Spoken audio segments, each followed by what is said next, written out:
வணக்கங்க. இன்றைக்கி நம்ம என்ன செய்ய போகிறோம்னாக்க பாசிப்பயிறு ராகி வச்சு ஒரு இட்லி தோசை, அப்புறம் அதே மாவில் கிறிஸ்பியான ரொம்ப டேஸ்டியான ஸ்நாக்ஸ் ஐட்டம் ரெண்டையும் எப்படி செய்கிறதுன்னு பார்க்கலாம். வாங்க வீடியோக்குள்ளே போகலாம். அதுக்கு நான் ஒரு பவுலில் 1 கப் ராகி எடுத்துக்கிட்டேன். இன்னொரு பவுலில் ஒரு கப் பாசிப்பயிறு எடுத்துக்கிட்டேன். அதோட கூடவே ஒரு 2 டேபிள் ஸ்பூன் அளவுக்கு உளுந்து, கொஞ்சமாக வெந்தயம் சேர்த்துக்கலாங்க. இப்போ எல்லாத்தையும் கழுவிட்டு ஊற வச்சுக்கலாம். கழுவியாச்சு, தேவையான அளவு தண்ணி ஊற்றி ஊற வச்சுக்கலாங்க. 2லேருந்து 3 மணி நேரம் ஊறட்டும். இப்போ பார்த்திங்கன்னா ஊறிடுச்சு நல்லாவே.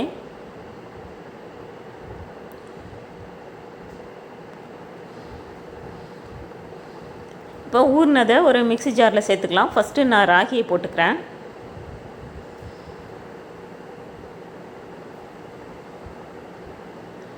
கிரைண்டரில் கூட அரைக்கலாம், ஆனால் ராகி எனக்கு அந்த அளவுக்கு கிரைண்டரில் அரைப்படுமான்னு தெரியல, அதனால் மிக்சியில் போட்டுக்கிட்டேங்க.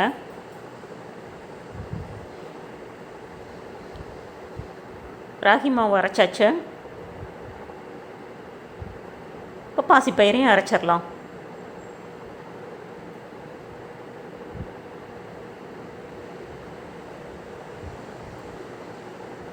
பாசிப்பயிறு மாவும் அரைச்சாச்சுங்க.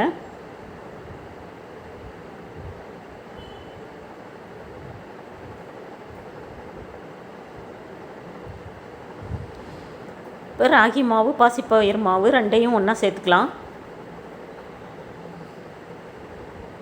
அதில் தேவையான அளவு உப்பு போட்டுக்கலாம். ரொம்ப அதிகம் வேண்டாங்க, ரொம்ப லைட்டாக போட்டால் போதும். போட்டு நல்லா கலந்து வச்சிடலாம். இந்த மாவை இப்படியே கூட நீங்கள் வெங்காயம் பச்சை மிளகாய் போட்டு அடை மாதிரி ஊற்றிக்கலாங்க, புளிக்க தேவையில்லை. ஆனால் நான் இப்போ இதை புளிக்க வச்சு இட்லி ஊற்ற போகிறேங்க.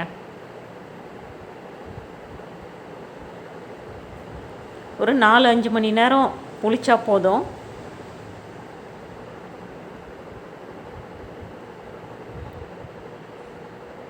பாருங்கள், மாவு நல்லா புளிச்சு வந்திருக்கு.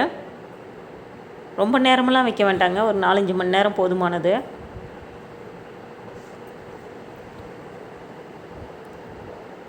நல்லா கலக்கிட்டு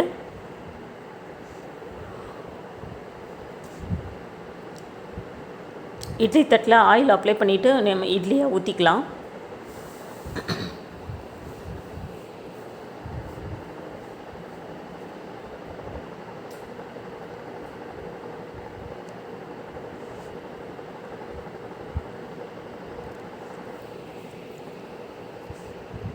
இப்போ எல்லாத்தையும் நம்ம ஆவியில் வேக வச்சு எடுத்தாச்சுங்க.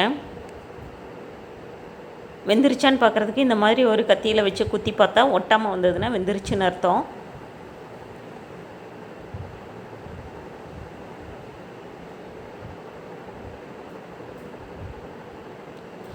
நல்லா சுட சுட இருக்குதுங்க, அதனால் கொஞ்சம் ஒட்டிக்கிட்டு வருது. அது கொஞ்சம் நேரம் ஆறட்டும்.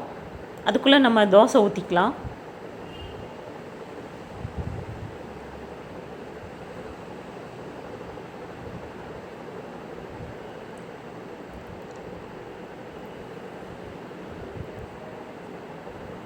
தோசையும் பார்த்திங்கன்னா நல்லா வருது. நான் ப்ளெயின் தோசையாக தாங்க ஊற்றிருக்கேன், நீங்கள் ஊத்தப்பம் மாதிரி கூட ஊற்றிக்கோங்க.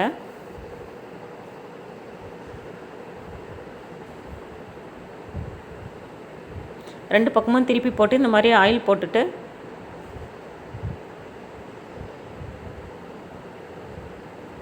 வெந்ததுக்கப்புறம் வெளியே எடுத்துடலாங்க.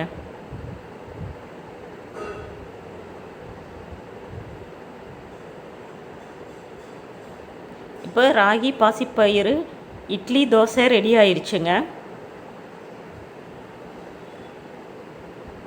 வாங்க இப்போ அந்த மாவையே வச்சு ஸ்நாக்ஸ் பண்ணலாம்.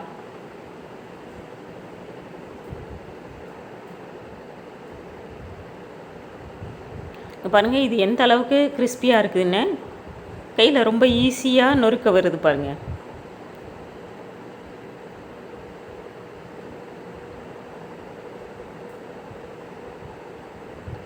அதுக்கு ஒரு பவுலில் நான் 1.5 கப்பு மைதா எடுத்துக்கிட்டேங்க.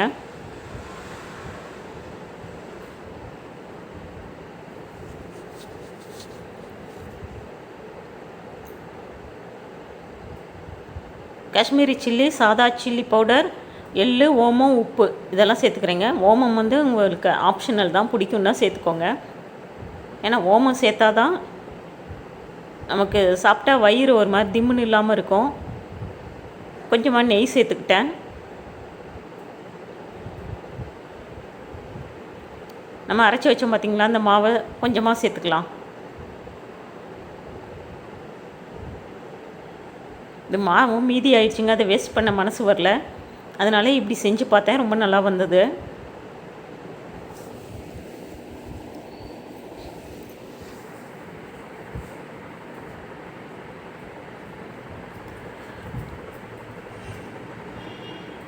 இப்போ எல்லா மாவையும் சேர்த்து நல்லா பிசைஞ்சிக்கலாம்.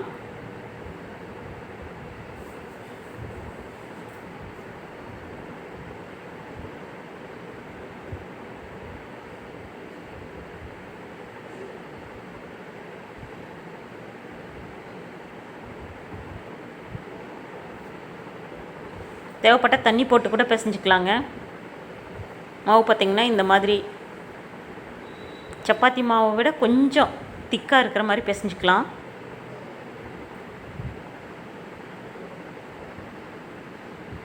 இப்போ அதில் ஒரு ஸ்பூன் எண்ணெய் ஊற்றிட்டு எல்லா பக்கமும் அப்ளை பண்ணிவிட்டு கொஞ்சம் நேரம் ஊற வச்சிடலாம்.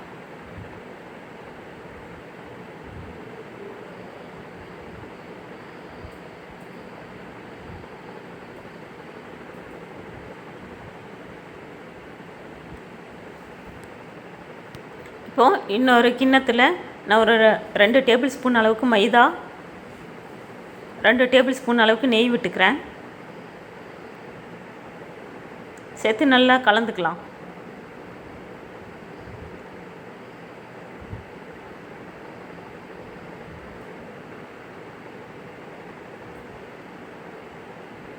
பார்த்திங்கன்னா இந்த மாதிரி இருக்கணும்.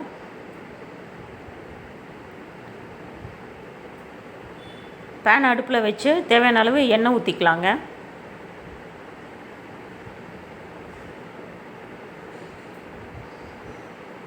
எண்ணெய் அப்படியே காயிட்டும். இந்த மாவை நான் 4 பாகமாக பிரிச்சுக்க போகிறேன்.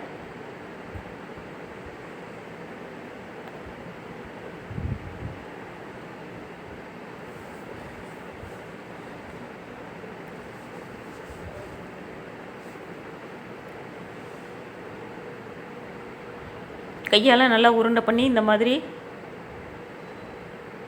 நல்லா சுருட்டி எடுத்துக்கலாம்.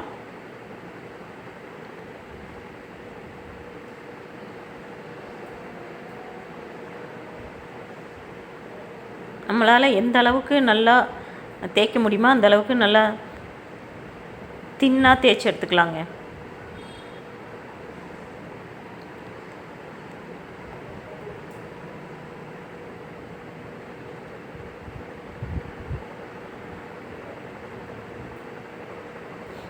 இப்போ நம்ம கலந்து வச்சுருக்கிற மாவை அதில் கொஞ்சமாக போட்டு அப்ளை பண்ணிக்கலாம்.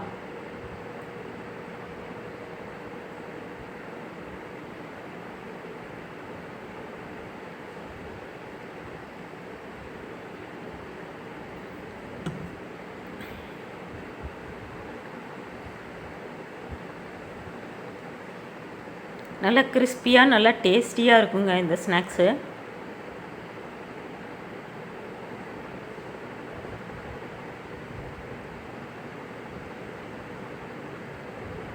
அப்படியே நல்லா ரோல் பண்ணி எடுத்துக்கலாம்.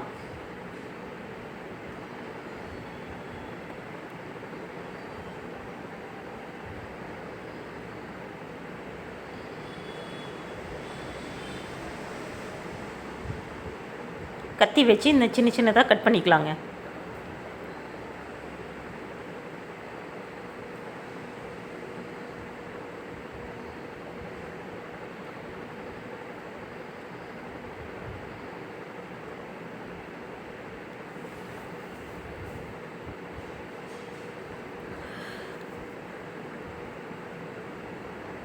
கட் பண்ணதை இந்த மாதிரி ரோல் பண்ணிக்கலாம். சாரி தேய்ச்சிக்கலாம்.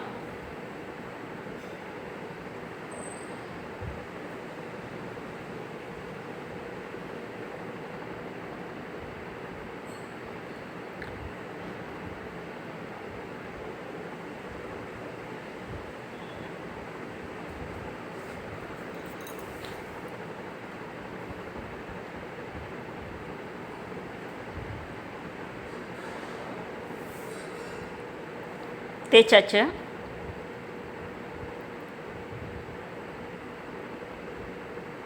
இப்போ எண்ணெயும் காஞ்சிருச்சு பாருங்கள். ஒவ்வொன்றா எடுத்து உள்ளே சேர்த்துக்கலாம்.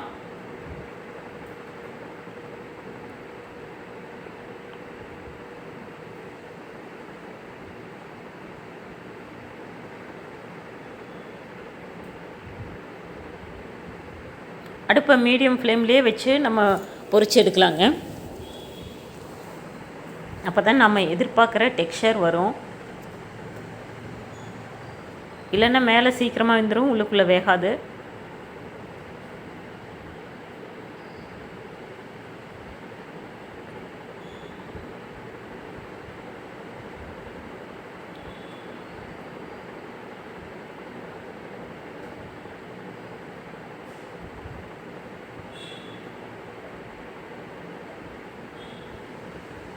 ஒரு 2-3 நிமிஷம் கழித்து இந்த மாதிரி எல்லா பக்கமும் திருப்பி போட்டுக்கலாம். திரும்ப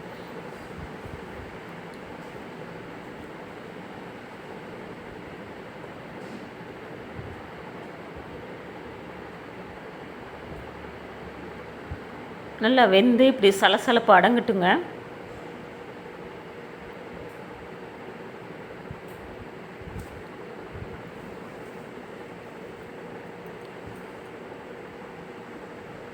இப்போ எண்ணெயை வடிச்சிட்டு வெளியே எடுத்துக்கலாம்.